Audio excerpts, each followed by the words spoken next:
Welcome to the Deep Time Network. We are a network of people who are looking at the grand narrative of the universe as foundational for everything, really. And many of our members come from four lineages. There's a Montessori lineage, there's a New Story lineage that includes people like Teilhard de Chardin, Thomas Berry, Brian Swim. There's a big history lineage, and there's a systems theory lineage, which would include people like Lynn Margulis and Fritjof Capra. I want to, first of all, just acknowledge some of the people who have signed up for tonight. We had 284 people register. That's as of about half an hour ago. There may be more by now. And we have people from all over the world. We have a large group from Czechoslovakia because Steve has given programs in Czechoslovakia. So we've some of those people are Jana, Alina, Martina, Yuri, and many, many more. We have many Montessorians, Abby Kelly, Linda Aquist, Shubha Narayan in New Zealand, Cheryl Morris, Gwen Shangle, who's a board member on the Deep Time Network, Jean Rashkin, Hamani Kathuria, and Nancy Guarto Fierro, among many, many more. There are a lot of Catholic sisters who have registered. Gertie Josh, Joan Schneider, Ivo Korkment, Martina Novotna. Oh, I'm sorry, these are people here are people from the Czechoslovakia group. Among the sisters, also Elsa Bernauer, Linda Neal, Terry McKenzie, Alice Ewell, Tony Nash. Tony Nash taught our course in spiritual leadership. We have a lot of CSJs. Thank you, Tony. Christiana Preseccio from Indonesia, and priests like Jim Flynn from Kentucky and John Layden from the Philippines, who's been working so hard with Bing Carranza in starting a whole new congregation of women in the Philippines that's based on this work, has this work as the foundation of the community. Catherine Maresca from the Center for Children in Theology, Laura Craig from Fellowship in Prayer, John Cleland Host, who's a physicist, Jung Kyu Lee from Seoul, Korea, who works for a science center there. And she has written a book on the story of the universe. And when are you going to get that in English? We're waiting for it, Jung Kyu. In Australia, we have Glenys Livingstone and Di Shearer. And I think there's some other people from Australia as well. Artists, we have people like Mary Southard. So great, Mary. So great that you're in our programs. Fred Adam, who's in Spain, from Spain. And Nancy Earle, Mary Coelho, Betsy Crawford, Joyce Rouse, also known as Earth Mama. Yay, Joyce.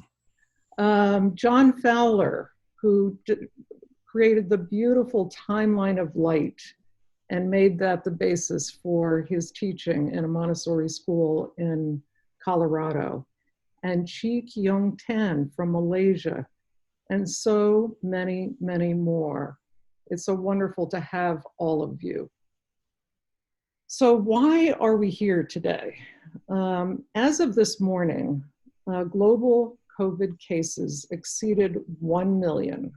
More Americans have died of the disease than in the Vietnam War, and 30% of the global workforce is unemployed. How can we draw wisdom from a larger context? How can we look to a bigger frame and learn from it? That's what we're here for. So first I'm going to say just a few quick things about Zoom, because everybody's becoming very knowledgeable about Zoom these days. Regarding gallery view, you can choose gallery view or speaker view. Just drag your cursor up to the top right and pick which one you like. That's for you. there's a Q&A box at the bottom. And in the Q&A box, you will put the questions that you want to ask of Steve Martin at the right time later in the program. We also have the chat box open. So you can write in the chat box. Now in the chat box, you can, say hello from wherever you are. And we're going to do a little something later in the chat box that will also be of interest. Now I'm just going to check the chat box. Okay. Yes. I'm going to just make sure. Okay, I just made it so that you can write in the chat box to everyone, or you can write to individual panelists. Okay, and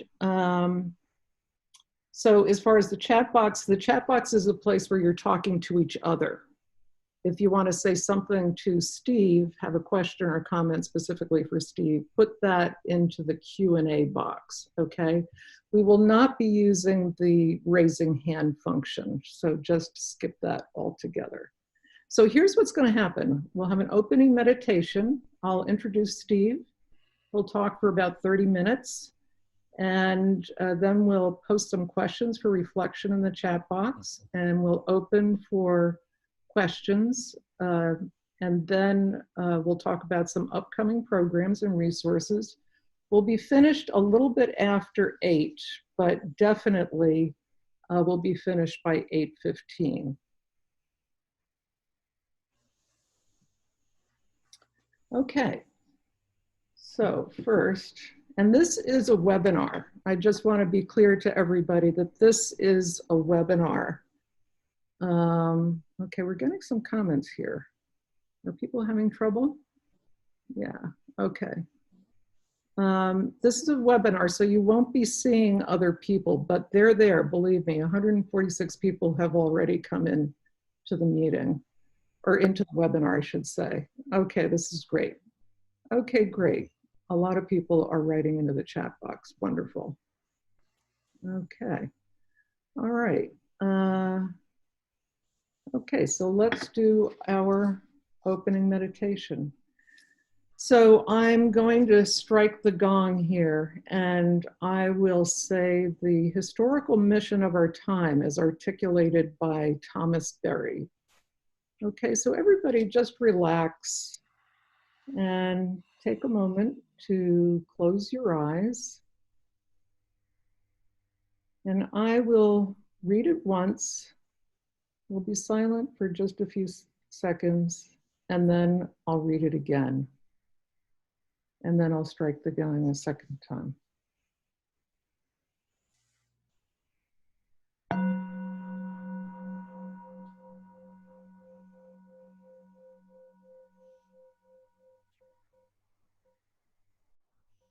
The historical mission of our time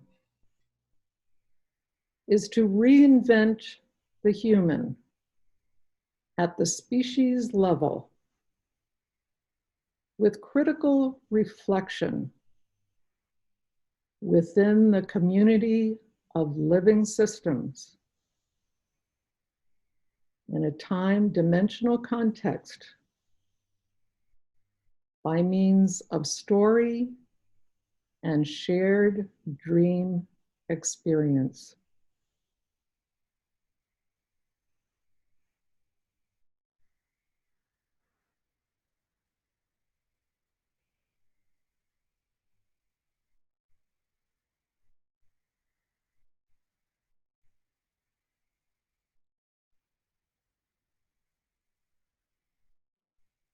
The historical mission of our time is to reinvent the human at the species level with critical reflection within the community of living systems within a time-dimensional context by means of story and shared dream experience.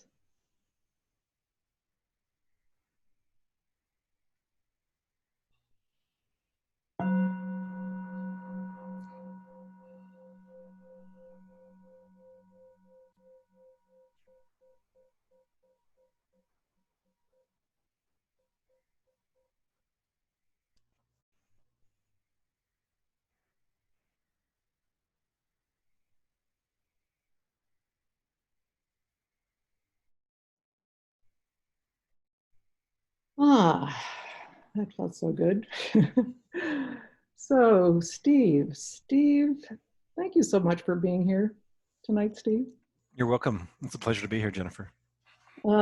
Steve Martin is an astronomer, educator, and author who has taught astronomy, physics, and consciousness studies at colleges, universities, and learning centers across the US and Europe for over 25 years. Between 2003 and 2008, he studied directly with Brian Swim and others at the California Institute of Integral Studies, out of which came his first book, Cosmic Conversations. He leads workshops on the new cosmology and has been active in exploring multidisciplinary approaches to exploring the universe. He is currently adjunct faculty in the Consciousness and Transformative Studies graduate program at John F. Kennedy University, where he teaches a course on cosmology and consciousness. Steve is also a co-director of the Continuing Care Program at the Center for Spiritual Emergence in Asheville, North Carolina, where he assists clients in living more conscious lives from an expansive perspective. Well, so wonderful. I just love the way you're bringing all these things together, Steve. It's truly amazing and wonderful. Um, so, Steve, just a small question. How is collapse a power of the universe? It's just a small question, as you say, Jennifer. But it's a very profound question, and one that doesn't accept any easy answers. It's a question that takes us to the heart of creation, where creation and creativity and destruction all come together, that enters into the cosmological powers, the cosmological perspective, in a very deep and profound way. And so it's a question I think we need to really encounter in the midst of our lives, as many of us are doing, but also with the whole of our being. It's a question that needs to be contemplated, not answered, but explored as an inquiry. And when we do this, it opens us up to a whole new realm of experience where the human and the cosmos meet. And so my intention tonight is not to give any easy answers, but to maybe provide a perspective, and with the hope that if we can go deep enough into the cosmic, we find the essence of the human there. And at the outset, I want to first acknowledge the great suffering that's taking place across the world through this process of collapse, both from the coronavirus, from COVID-19, but also all the other forms of collapse that are happening right now in a daily part of people's lives. I also want to acknowledge the non-human world, which is also suffering from COVID-19. We tend to forget about other species who are also being affected and are perhaps in pain as a result of this. So I'm holding all of this as part of the audience for our intention tonight. I also feel it's important to acknowledge the human earthly dimensions, that we don't bypass it by transcending to some cosmic perspective. But what I find is if we go deep enough into the cosmic, we find the essence of the human there, because the human is the place where the cosmos meets in a particular way, as are all the other species and the rest of the world that we share. Thomas Berry famously said that the Earth, and by extension the cosmos, is primary, human is derivative. Now, humans are not derivative in the sense that we're inferior, but in that we extract our capacities from participation in the whole. And so Brian Swim talks about this as the cosmological powers. but there are universal dynamics of creation of the cosmos through which we participate in as being expressions of the cosmos. And so we participate in these powers because we are essentially expressions of a larger whole, expressions of the universe in human form, and sharing this planet with maybe 10 million other species who are also expressions of the cosmos in human form. So Brian Swims talked about the powers of the universe, the cosmological powers, but there are many universal dynamics that interweave our daily lives with the larger life of the cosmos. And so that's what I want to delve into here. Now, my background is as an observational astronomer. And so what we do as astronomers is we look around the universe and see, well, how is it? What kind of universe do we live in? What's its nature? And then based on what we see, we ask the question, well, why is it this way? All right, so we begin with observations. So I want to start with some observations about what we see when we look around the universe. I'm going to share my screen right here. There we go.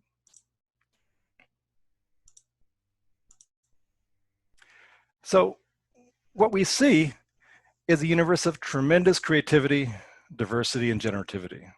Nebulae, stars, and gas and dust all interacting to create a whole panorama of novel beauty and creation everywhere.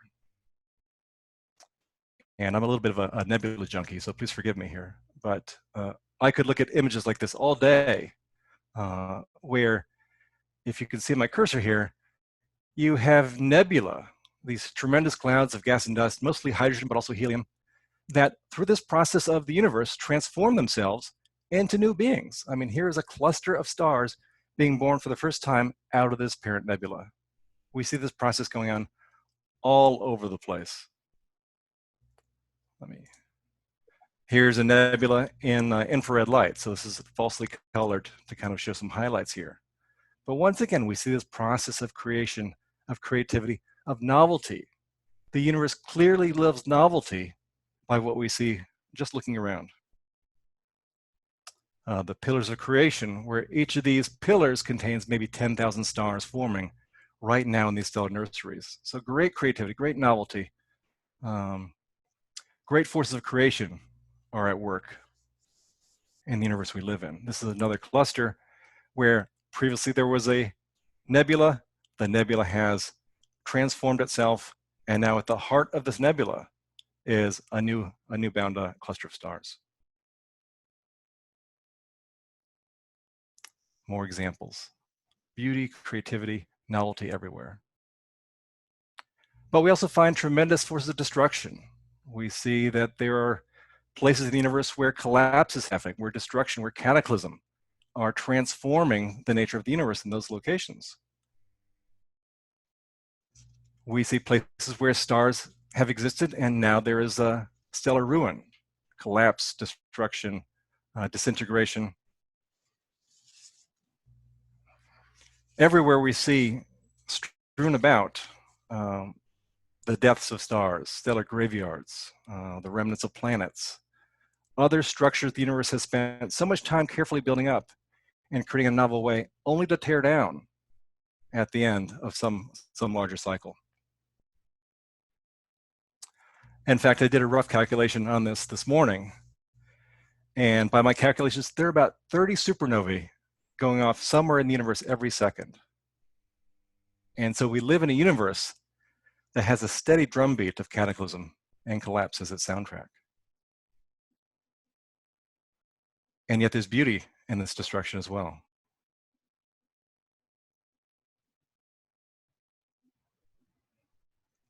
So what do we make of seeing creativity and collapse so closely connected together? I'm going to hold that question for a moment as we look at these images. The remnants of stars, the remnants of planets, of previous structures of the universe, torn about, destroyed, but done so in a very creative way. Now, widening our perspective, it's not just stars that are participating in this process of collapse, but galaxies as well. Here's a group of galaxies where they're colliding together in a cataclysmic way, where every galaxy in this interaction is going to be forever changed by it.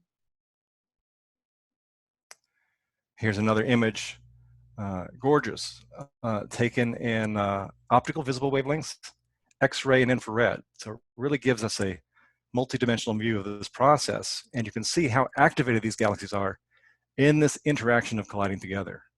All of these bright areas are areas where the creativity of the galaxies is focused, where it's coming about in a new way, sparking something new through this process of collapse. Here's one galaxy where it's interpenetrating the other one, right? Forever changing the shape of both galaxies. Two other galaxies plowing together, but look at the activation that's taking place in the spiral arms here. And I'll show you one more that I like a lot. These are two galaxies that are in the process of merging, right? A great destructive process. But look what's happening. Where the merging is taking place, you have these reddish dots. These reddish dots are places where there are emission nebulae, where new stars are being formed. So in this collapse and destructive process, creativity is being focused even more strongly in these places where the interaction takes place. So we see creativity, destruction, collapse, and transformation all taking place in a similar space. So hold that question about how we can have creativity and collapse so closely bonded together. And let's switch views again. This time we're going to the heart of the Milky Way galaxy, where even now a supermassive black hole is eating asteroid-sized objects for breakfast. Right? At this very moment, huge chunks of organized matter are dissolving into nothingness. So what does it mean to live in a galaxy where destruction is at the core of things and is yet somehow holding everything together? Right? This black hole is the linchpin of our stellar system. Right? It's the organizing point around which the galaxy forms. So we don't fully understand what this means, but it seems important enough to be front and center in our lives. Now, closer to home, we live on what seems to be a peaceful planet. But look closer and you see that our surface planet is constantly changing. In fact, the Earth is mostly molten. We tend to think of the Earth as a stable planet because we live on the crust of it, which doesn't move as much. And yet, look at the crust itself is also renewing itself, changing. Most of the crust, of course, is fluid. It's ocean, but beneath our feet, the Earth is not solid. It's changing. It is fluid. It's not static. Ancient peoples have realized the power of cataclysmic collapse many times throughout human history. And so the natural processes of Earth and human history have gone together many times with these collapse events. And in fact, there's a reminder of this with the KT event that we humans are here today because of cataclysms in the past. Right? The event which extinguished the dinosaurs, which brought about the destruction of 90% of life on the Earth, also brought forth new opportunities for our ancestors. So we are here today on the backs of cataclysmic events that have taken place throughout Earth's history. Also looking at the beauty of the moon in the sky, remember that that beautiful being that graces our night sky was produced through a process of cataclysm. Right? It was born of the collapse of a system in destruction. Now, just to bring this into our personal experience, we are offspring of this cataclysmic Earth system and this cataclysmic lineage. And so we find collapse and renewal as essential elements in the living systems of our body. Here's an example. Right? We might ask the question, who am I? But an even better question is, who am I now? Right? Because we are a process as much as the universe is a process that we see around us. Another example closer in is the blood cells in our body. Every second, 2 million red blood cells collapse and die. And every second, roughly 2 million red blood cells are born. So this power of collapsing cataclysm literally runs in our blood. In our brain, there is synaptic pruning, right? Where synaptic connections are constantly being let go of and then renewed, right? At a high rate in childhood, something like 40,000 connections per second are happening in, I think, our early teen years, but it happens throughout our whole lives. our brains are literally different day by day by day. So we live in a universe where the power of cataclysm is touching all of our lives and literally running in our bloodstream. Right? So this power of our universe is as close to us as our blood and extends from the largest galaxies to our most intimate bodily functions. So why is it so hard to recognize and embrace collapse as a natural process as part of life? Part of this resistance, I think, to the idea of collapse is our belief in the permanence of things and hence a resistance to change. We naturally expect things to remain the same because it gives us a sense of stability, comfort, and reliability to our lives. The philosopher Alfred North Whitehead referred to this as the fallacy of misplaced concreteness. Right? We assume things are static when really their nature is different. But this is not the universe that modern science reveals to us. The one that modern science reveals is one of constant change, of transformation, and of process. Thomas Berry, of course, had the wisdom to say that the universe is a communion of subjects and not a collection of objects. Now remember, communion is a verb. It's not a permanent state of being, right? It's an activity. It's a celebration. It's something we are participating in. It's not something that we are. And he's also pointing to a deep insight, I think, into the meaning of life, right? The meaning of life, or a deeper meaning of life, is that of communion. We are here to actually commune as subjects, not to collect objects. Now, contrast this to our current society, which feels like we need to go back to normal in order to save the economy. So we can see these two worldviews coming into play here. But the idea of loss and change is very difficult to accept because our culture is still absorbing the idea of loss on a larger scale. So even today, we see evidence of beings who once walked the surface of the earth that have ceased to exist. I mean, we see their footprints, but they exist no more. Up until the 19th century, it was considered unthinkable that extinction could actually happen. Why would God create new beings only to let them pass into extinction? And now we know that species disappear over time, all the time, and we see evidence of great crises and extinction events across the geological record. Life on Earth as it exists today is built on the collapse of millions of species, with perhaps 99% of all species that have existed now extinct. And so lest we think that this idea at the societal level of change and collapse is one of the past, consider the pressure currently to return to normal. Business as usual. Let's save the economy. What would be the missed opportunity if we did so? So this is a time to actually reflect upon this a little bit. We'll take a breath, and I think we're going to enter this into the chat box as something to reflect upon what's coming up for you now as we discuss this idea of change and collapse being a universal process.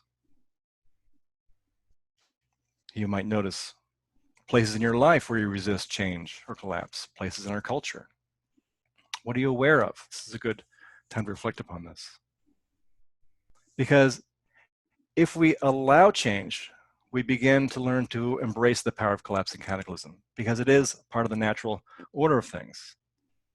If we're somehow resisting change and cataclysm, then we're also putting away or holding at arm's length sources of guidance and inspiration that this power can actually bring us if we can enter into communion with it. We just want to invite everybody, if a thought comes up to you now with this question, just go ahead and put it in the chat box. Because all of us are, going through so much right now with respect to change and collapse, and we're resisting it. And yet at the same time, we may see ways that new things are happening that may be actually very exciting. So just go ahead and put in the chat box what's coming up for you now.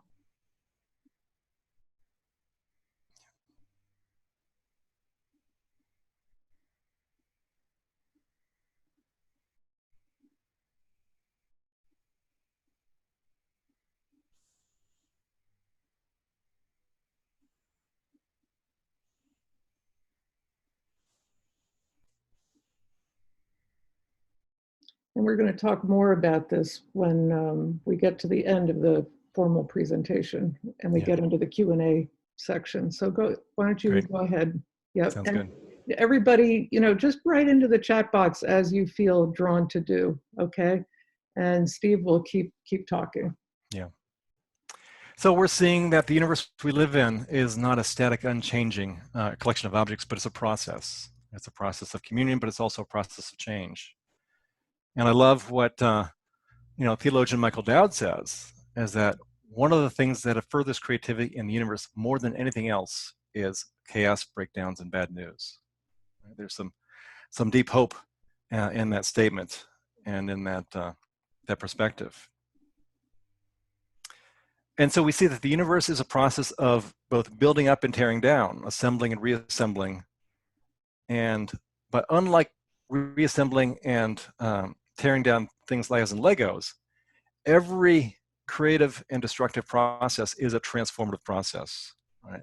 This dissolution of structure and the creation of structure is a transformative, nonlinear, and emergent process. We see this when we look over the scope of big history, where we have different eras in the cosmos where there's been some sense of collapse, some collapse of a developed structure that leads to a new transformation of being in the nature of the universe. So we don't just see more complex assemblies of the basic building blocks, we see transcendent phenomena coming in at all these different areas where it's a whole new level in the game, not just the reassembly in novel combinations of the same pieces. And so both dissolution and creation are transformative processes that don't just transform the nature of who we are, but it transforms our state of being. Let me give it an example here. In the beginning of the universe, right, most of the universe was very simple. Hydrogen gas, helium gas, a little bit of lithium, but that's it. And so the formation of stars was a game changer for the universe. Stars are organized entities that are unlike hydrogen gas that came before it. These entities were, a tremendous creative innovation in the history of the universe. And yet they were short-lived because they were the precursors of further structure. But what had to happen first was these stars collapsed. They exploded as supernovae. And in this process, they underwent a tremendous change of state. And in this change of state, they developed the more complex elements, which were the building blocks for the next stage of the universe's evolutionary history. So we see that the one stage of destruction in cosmic history is the roots or the beginnings of the next stage of creation innovation. Destruction, creativity, and innovation go together. There has to be breakdown in order so that the system can grow. In chemistry and other systems, it's become popular to study dissipative structures. These are structures which are far from equilibrium, that exchange energy with the environment. And in these systems, nonlinear events take place. This is a famous reaction where different chemical compounds come together, and under the right conditions, they spontaneously form these beautiful ordered patterns. And so I think the dissipative structure is a good model for us because the process of growth goes through a process of disorder and then comes to an emergent level of new order of organization. And just to highlight a few examples of nonlinear dissipative systems, hurricanes or tornadoes, these kinds of weather events, living systems, right? Organisms which are exchanging energy with the environment, and human societies, right? So if we are a dissipative structure in a society of dissipative structures, it should be no surprise that disorder comes up as part of the change of state of the system. So as in any situation where collapse is taking place, or any system where a great change is taking place, we can't see what's emerging until it's been fully expressed. It's too soon. We know the seeds are there, but it's too soon often in the collapse and the cataclysm to actually see what's going to come out of it, because what's coming out of it will not be like what came before. It'll be an entirely new phase of being. And so through a true transformative process, we don't just become improved or better versions of our old selves, but we enter a whole new phase of being entirely. So given what we can given what we know about this, can we say anything about what's emerging now through the many types of collapse that are currently happening? So a few insights. Thomas, our patron saint, Thomas Berry, says that the universe is a community of subjects. And if one expression of the universe is collapse, then how are collapse and communion related? Is collapse a form of communion? It's a good question. What might happen if we stop resisting a collapsing cataclysm and begin to embrace this power of the universe? And as the poster child for this embrace of collapse, I'm showing an illustration, or actually a photograph, of the supermassive star Eta Carinae, a star in the constellation Carina in the southern hemisphere. It's over 10,000 light years away. It's 150 times the mass of the sun. In fact, it's a binary system. And it's giving out 4 million times the luminosity of the sun. So it's a super bright, super energetic system that is a star in the stages of collapse. We're seeing the collapse, in this picture here, where this nebula is being formed through the process of this organism, which is going through this process of collapse. So talk about embracing the power of collapse and the beauty that that can bring. In fact, in 1841, this star made such a violent outburst that it was the second brightest star in the night sky for over 15 years. Right? Even at a distance of 10,000 light years, this star outshone everything else. So it shows the tremendous power that embracing collapse and cataclysm as a personal transformation can give to be a beacon to others. This star is also an example in that stars like this and stars which are going supernova are examples of giveaways. They are giving away everything that they've accumulated through their entire lives as a gift to the community. And in this process, this transformative process, it generates new gifts in the forms of new elements. And these are given off to the community as the foundation for the next level of structure. So even collapse, dissolution, destruction is a gift to future generations because it's providing the raw materials from which we're going to build the future from. We can't build the future based on the past. We have to allow the universe to create the future for us through us. So as we begin to embrace collapsing cataclysm, we are aligning ourselves with one of the powers of the universe, right, which is a source of tremendous inspiration, support, and guidance. And so I have a few notes here about what might it look like to embrace collapsing cataclysm and to become it in human form. So a few thoughts. First, ceasing resistance to it frees up enormous creative energy and open space. If you don't resist what's collapsing and dying away, then what's naturally being called forth in you this time, right? Seeing this as a cosmic power and collapse is part of this power, what's coming forth now and in this process of collapse? Discovering collapse in ourselves allows us to have the eyes to see it in others in the world around us so that we can be a source of compassion, resilience, and support for others during this time. We can grieve fully what's being lost and disappearing while also grounding ourselves in this universal power. Also, the collapse of old structures and what is no longer needed creates a creative silence, a fertile void, which is an opening for emergence, which is another cosmological power to take place. This also includes the collapse of our fixed identity, the ideas about who we think we are, which allows ourselves to become something entirely new. Also, to fully embrace ourselves as a dissipative structure that doesn't have a fixed form requires letting go of many ideas and ideas about who we have about ourselves in the world. So we find we're not a person or thing, really, but we're a process. We are an open place in the universe where cosmic energy and creativity can create something new. We are, as Thomas Berry, not a person or an object, but a communing subject, a place in the universe where the universe seeks to deepen its experience of itself.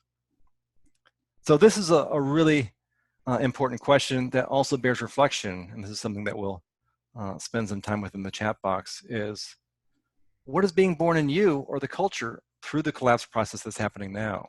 Knowing there's a cosmic dimension to this, knowing this has happened many, many times over the course of cosmic history, What is the newness? What is the generativity? What is the novelty that's emerging as a result of this collapse process?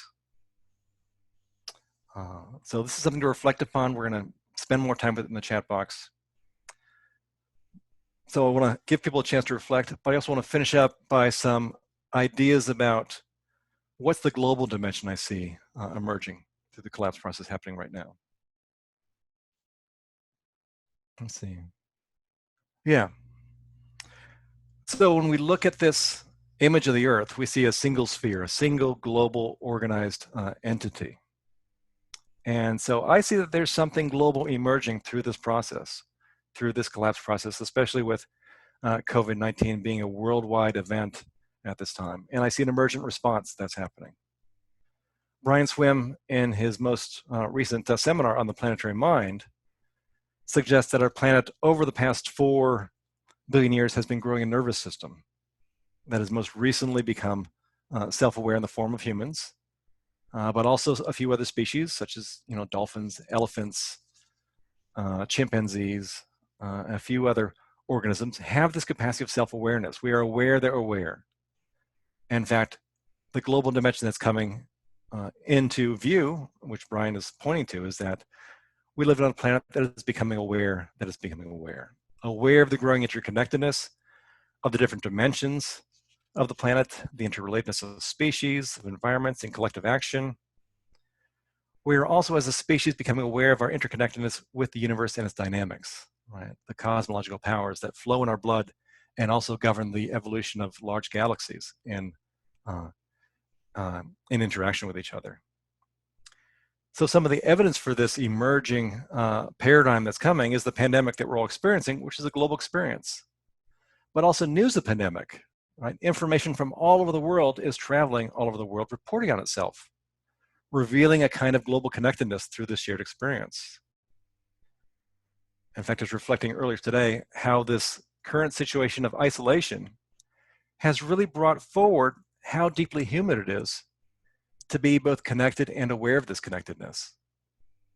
We are a connector species. No other species seeks out connection to the extent that humans do. We actively seek to connect and commune with everything, each other, the earth, the stars, the universe itself. We are a new form of connectors for the earth community. We create new connections where there were none previously. For the first time in earth history, remote places like Antarctica can communicate information about themselves to anywhere in an instant. Earlier today, I looked up what's the weather in Antarctica right now. Well, it turns out at South Pole Station, it's minus 13 degrees and clear. But that's new. Antarctica is saying, here I am. This is what it's like where I am. There's this global presence, this global mind that's emerging. And so awareness of the connectedness and of creating new connections is the emergence of a new form of planetary mind. And we can't see what this mind will look like when it's fully formed any more than neurons can picture the entire brain. But something else that's also emerging, in addition to a planetary mind, I see is a planetary heart. We don't just know that we're connected to each other, but we feel our connectedness. We feel that we're all in this together. And so this feeling connectedness on a global scale is what's truly new in the situation. Previously, the evolutionary development of care was generally only for one's offspring, for our family unit, for our tribe. And this was first developed by mammals over 200 million years ago. But with the emergence of a global dimension of awareness, what we're seeing and feeling now is the emergence of a planetary heart, a dimension of caring of the Earth's experience that is sensitive, open, vulnerable, and connected, not only to the suffering of individuals, but also to the suffering of the collective, including other species on a planetary scale. So we are the Earth's heart, developing a new capacity for self-reflective conscious awareness and feeling.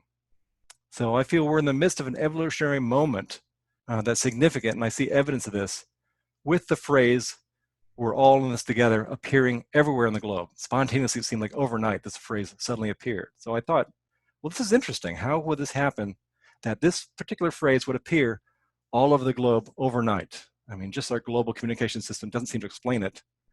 But I see that it's something that's emerging, right? It's not just individuals speaking this, but I feel it's the speaking of the global heart through individuals, through many different mouths around the planet, that's coming about as a shared experience. It's also a statement of wisdom that bears reflection and also repetition as a reminder. It's like, we're all in this together, right? We are all in this together. And so the word that really resonates for me is the sense of togetherness, right? This heartful togetherness that has care, compassion, and connection at its core. And so out of this process of collapse, out of this process of cataclysm, a new kind of heart, or a new dimension of cosmic heart, I feel, is being born. One that has this concept of care, connection, and togetherness there at its core. So I'm going to leave it there. Let's end the presentation for now, and we'll take some questions and see how people are resonating with this. Great. Thank you so much, Steve. So you can end the share. That's great. Yeah. Wow, boy, you really covered so much there. and you know, I think there are about over 80 some odd comments in the chat box. Just incredible. So what I'm going to do now, I'm going to go to the Q&A box and ask questions from there. Okay. And so if you wrote a question for Steve in the chat box, bring it over to the Q&A box, because this is the box that I'm going to be using to ask Steve questions. Okay. Oh, here's Tony, your friend Tony Nash. Oh, hi, Tony. Tony says, does the collapse itself guide, form the boundary of the creativity? Do we have to be conscious of not moving too far away from the elements left in the collapse? Sometimes we feel pressured to be creative, but it seems to mean I have to create something radically new, and then it's not grounded. Yeah, I would say let yourself off the hook of individual responsibility, because there's a larger process that's taking place. And one thing I think we've seen is that collapse is both a form of communion of the universe, but also a great form of creativity. And so the work there is already being done. We don't have to kind of force our creativity into any particular expression, but just to be sensitive to the creativity that's naturally coming forward from the collapse itself. So collapse, creation, and creativity are so deeply intertwined at some level, we can't really separate them, right? They all take us to a place in the beingness of the universe which transcends these different dimensions or different qualities. So I would say if we can learn to relax in the collapse process, which is not easy, we need community for this, because communion is a power of the universe as well, then what naturally wants to emerge is going to make itself known. We don't have to take individual responsibility for it. But our role as connectors for the earth is to remain connected to our sources of resilience, of support, to each other's, to the depth in ourselves. And so it's not individuals that go through collapse, it's the community that goes through collapse. And that's what makes the difference. Right? So we're all in this together really means we're all in this together. And so to really dwell on that sense of togetherness, even when it seems like the collapse is just happening to you and you feel like, what's wrong with me that this is happening? Remember, there's a togetherness that's happening that we're a part of. So here, Bing Carranza, hi Bing, says, can we have a copy of what's in the chat box? Yes, absolutely. I'm going to send out a copy of all the comments in the chat box to everyone. Okay. Somebody asked here, what is the equation that tells us there are 30 supernovas in the universe every second? That's awesome. Yeah, I'd have to show you the math that I did, but the assumption that I'm going on is based on 100 billion galaxies being out there. And of course, if there are more galaxies, such as a trillion, which is one of the current estimates, then this process is even more widespread than we thought. So I took 100 billion galaxies And on average, every galaxy experiences a supernova roughly once every 100 years. So I did the math, and that comes out to a tremendous number, something like 30 per second at a conservative estimate. Really interesting to think that the soundtrack of the universe is this cataclysm. Wow. Yeah. Yeah. Teresa Suarez says, I think you said that we don't know what will naturally emerge from collapse because it will be so different from what we have known. Is the assumption that the transformation will be better than what was, or could it be worse? Is there a better or worse value?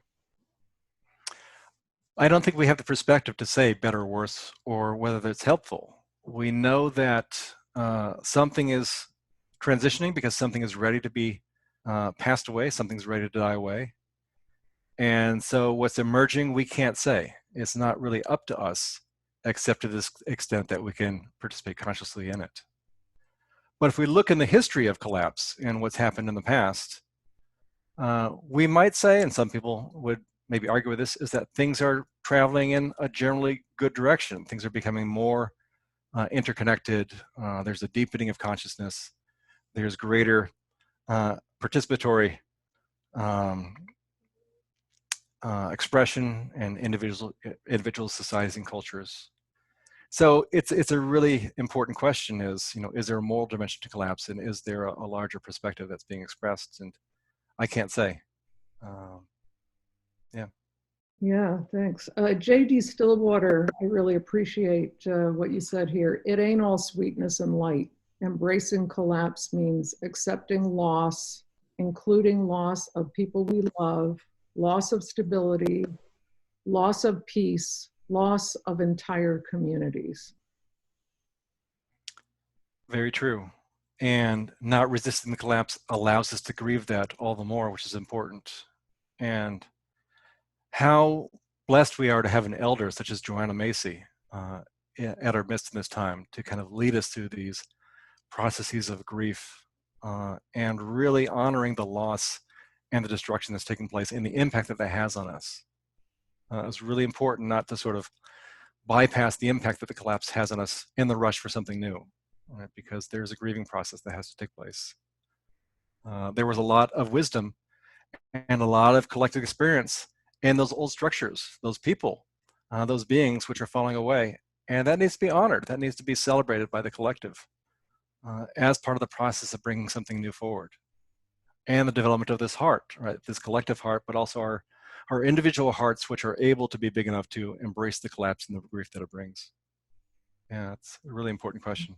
Yeah, John Chatlos asks, how do you think we can use this collapse to move into our depths of the spiritual? Well, certainly by not separating collapse from what's happening now from the spiritual. This is a time for deep reflection and practice. We're all often at home a lot these days, right? In our probably our most comfortable environments where we can be ourselves most fully. So this is actually a practice time to be ourselves most fully in the place where we're most at home, being ourselves most fully. And then after the debris clears, we can step into the world in a new way, having spent this time in this kind of transformative incubation. So it's a time for deep reflection, for spiritual insight, for practice, for really making use of this time that we have as a culture and making decisions. What kind of culture do I want to live in? What do we want to put our energy into once we do emerge as a culture from this collapse process? So many forces are trying to get business to come back to usual. But is that what we want as a society? Is that what's good for the planet and the Earth community? It's a time to reflect. And what a gift to have the reset button pressed in our society right now, where we get to have a reboot and decide, how do we want things to turn out? How do we want to move forward, both individually and as a species? Yeah, exactly. By the way, if anybody had their hand up before, just put your question into the Q&A box and hopefully we'll get to it. We've got a whole lot of questions. And by the way, I am going to send everyone the questions that we got to, because remember what Brian Swim was talking about in that last session about planetary mind, that the questions we are asking, that shows you where the universe wants to go. So, yeah, and also our collective chat box is a container of our collective wisdom. We are all sources of wisdom during this time, and so that needs to be something to reflect upon as well. exactly. So Bing Carranza says, hi, Steve. I wrote this in the chat box. In the context of the cosmic power of collapse, COVID-19 for me is not an enemy, as many see it, but a friend. Can you comment on this? Well, Bing, I would love to hear from you. How are you embracing COVID-19 as a friend? We would love to hear from people who are taking this approach of embracing the collapse that's happening around us and being guides for us in this process. Right? As a culture, we're struggling right now as a culture with this idea of collapse and with a lot of our systems and in many cases, financial livelihoods disappearing. So we don't know how to do this because many of us have never gone through this before. So we need brave leaders who can actually embrace what's happening and show the way to a positive resolution. Yeah, so Bing, put something in the chat box about how you're seeing it as a friend. Peggy Zimmerman, please repeat the opening meditation and give the source. Okay, Peggy, that was the historical mission of our time by Thomas Berry, and I will put that in the email that I send to everyone. Okay. Gloria Rivera, I feel I am in a situation of privilege because my basic needs are being met. So I can reflect. But how can this happen in situations such as communities of color who are suffering more losses, or refugee camps, etc.? She's from Detroit. It's a great question. To have the capacity to actually reflect, the time to reflect, is something which we can be very grateful for. And how do we help people in communities in need that don't have that privilege, don't have that opportunity? It's a good question. There are organizations out there working to make that bridge. People can give financial contributions if they can. They can, I don't know, if there's some way to make masks to be of help. I think each person has their own way that they're drawn forward to be of service. And we need all the different ways that people are coming forward to be of service. It might be a connector for someone, to reach out and call someone that might be isolated right now. That could make all the difference. But I would say I can't think of the right response any more than any one of us can, but to be tuned into what comes from the deeper response as we contemplate the situation, what naturally wants to occur, and to trust that and to act on that. Orla Hazra says, the soundtrack of the universe is this cataclysm. It's one soundtrack, but on the other hand, there are 7 stars born every year in our galaxy, and so we live in a galaxy that has both soundtracks traveling at the same time, creation and destruction, with different patterns and different beats, but we're dancing to it all the same. Sam Guarnacha, composer of the Emergent Universe Oratorio, by the way, says, what is happening in our communities in Vermont and hopefully everywhere is the exact opposite of social distancing. It is a close encounter with neighbors not met until now, a yearning for connection and communion. Beautiful. That's beautiful. Thank you. And these are the stories we need to spread, the stories of connection, the stories of hope and resilience. And to show that connection and communion, as Thomas Berry said, is a source of resilience during times of change. Yeah. Lucy Slinger. Hi, Lucy, who's a Franciscan sister, says, I agree on this being a time to reflect on what we want. But don't you think that the message of the cosmos cataclysmic events that breed transformation via creativity, if a call to contemplate the local notion that is clearly embodied by any cataclysmic event, that is why I don't see this pandemic as a negative, but chaos that is calling forth local feed systems, local health, local energy, right, local every system for the next phase of existence that is sustainable. Yeah, and contemplation doesn't just mean sitting alone on the meditation cushion. Contemplation is also a call to action. It's a call to deeply reflect on what's most needed and to act on that as well. So to take that as a form of guidance and to act in our communities to create sustainable systems, both financially and food systems and community that are a benefit for ourselves and the Earth community. So, Yeah. Well, yeah. I'm just going to say one more. It's already 8 o'clock, so we'll just say one more. Tony Nash back again says, I think Bing's desire to befriend the virus is a way to be within and align with the power in collapse. There is an energy pushing through that we need to align with. Comments? Yes, Tony, go. Go. Tony, I think you said the concluding remark. Lead us forward.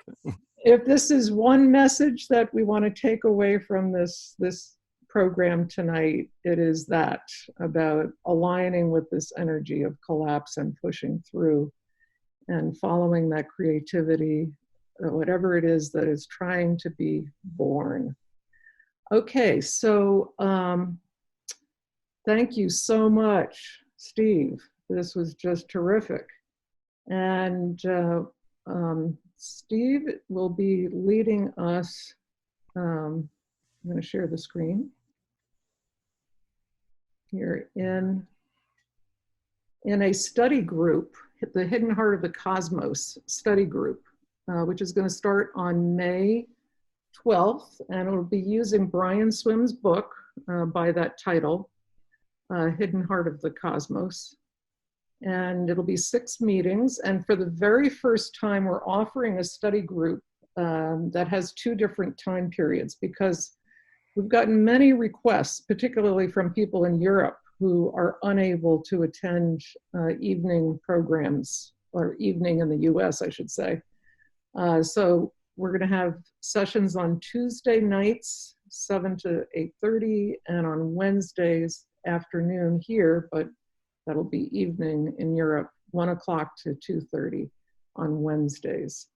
I'll send you information about that, and a few other things to say. So, Jennifer, can I just say something here? Absolutely. Yeah. If people haven't read The Hidden Heart of the Cosmos, I hardly recommend it. Even though it's 25 years old, this was the first time that Brian Swim articulated cosmology as a wisdom tradition. Right? He talks in the first chapter about the way of cosmology. How can these insights coming to us through modern science be unlocked with their transformative potential? And so in the book, he has lots of exercises. We'll do exercises every meeting to kind of begin to embody what he's actually talking about in the book. So it's a tremendous book, and whether or not people can actually join the study group, I really encourage people to read it and reflect upon it.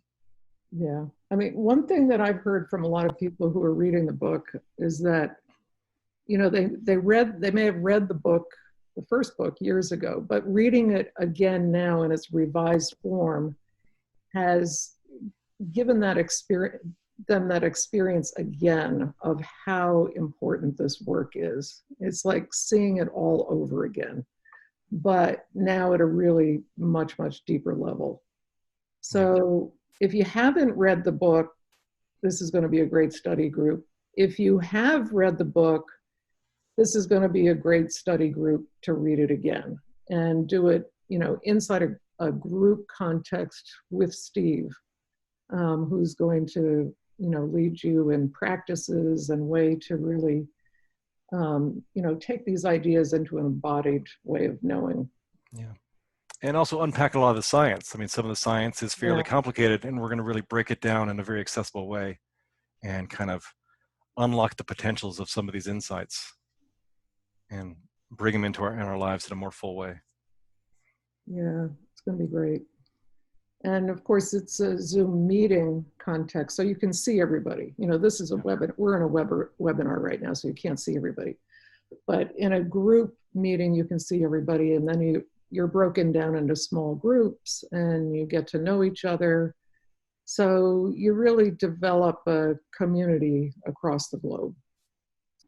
And here are ways to stay connected with Steve Martin. First of all, there's his website, which is cosmicconversations.org. Here's a picture of his book, Cosmic Conversations. And he has a Facebook page called Cosmic Adventures Stargazing. So take a look at that.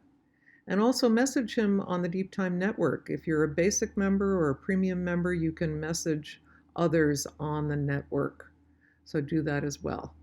If you're not signed up on the network, please do sign up because it's free. It's free to sign up, and then you'll find out about everything that's going on, events. You'll see events that members are putting up. You'll see posts that members are adding to the site, and there is so much happening. It's just stunning every day. In my position, every day I see the new stuff that is coming on there, and if you're interested in this field, you will want to know about it. We also have paid memberships, basic and premium, and you get a lot of things for each of those. And I'm not going to go into all of it right now, but you do get a lot of things if you go for the paid membership. And then, of course, it also, helps us to pay for our ongoing hosting costs and programming costs and all of that. So if you did the program tonight and you would like a certificate, please just send us your name, and if you're a Montessori person, your AMS number, and we will send you a certificate for 1 CPD hour. And if you're not a Montessori person, we also have certificates for those as well. We have lots of bundle packages for schools and training centers. And we never say no to a donation if anybody is so inclined, small or large.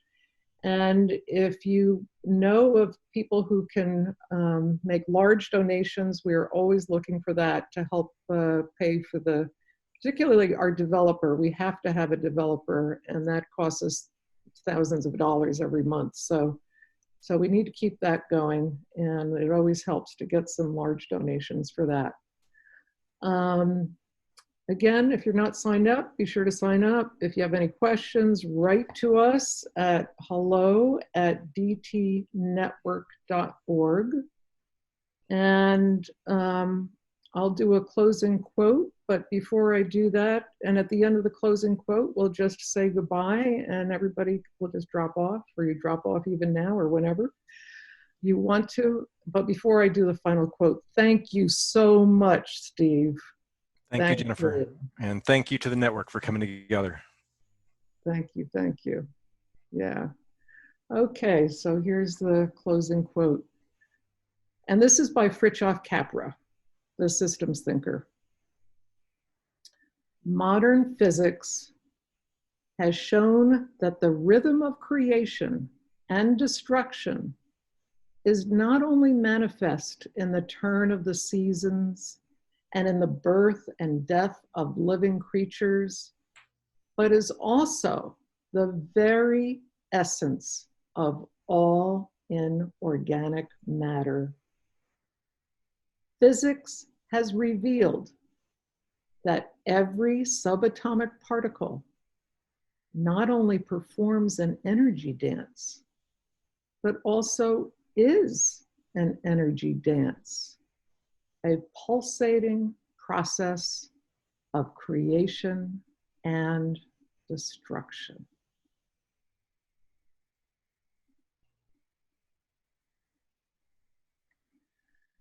So have a good evening, have a good morning, have a good afternoon. And yes, I did record this. A recording will be sent out to everyone. And thank you so much, everyone. Blessings.